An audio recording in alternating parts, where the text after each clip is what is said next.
तेवढंच त्या मापाचं आहे. अरे भांडण लागले तिथं जोड सोडवायला जा. तुला समजतंय ना, काहीतरी दोन हिताच्या गोष्टी सांग. नाही नाही तसंच पाहिजे अजून हल्ली पाहिजे. मग तिचं भांडण वाढेल का कमी होईल? मला सांगा, आयुष्यात येऊन बघा मेलेल्या माणसाला उठवलं आणि ज्ञानेश्वरी घ्यायला लावली माऊलीने. मेलेल्या माणसाला उठवणं अवघड नाही, खूप सोपं आहे. उठ म्हटल्याबरोबर त्या माणसाला उठावं आणि ज्ञानेश्वरी लिहावी. मेलेल्या माणसाला उठवणं फार काही अवघड नाही, खूप सोपं आहे. अहो रेड्याच्या मुखातून वेद बोलवणं फार अवघड नाही, खूप सोपं आहे.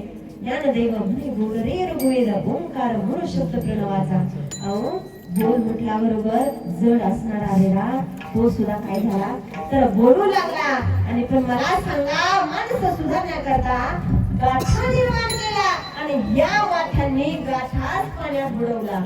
अहो ह्या माणसांना सुधारण्याकरता, ह्या माणसांना अज्ञानी लोकांना समजण्याकरता माझ्या माऊलींनी अख्खी ज्ञानेश्वरी लिहिली. पण माणसाला अजून ज्ञानेश्वरी समजली नाही. महाराज म्हणतात की बाबांनो जन्माला आले ना तर आपल्याला देव तेवढ्या कथाच दिलाय. देवी दिला देह भजना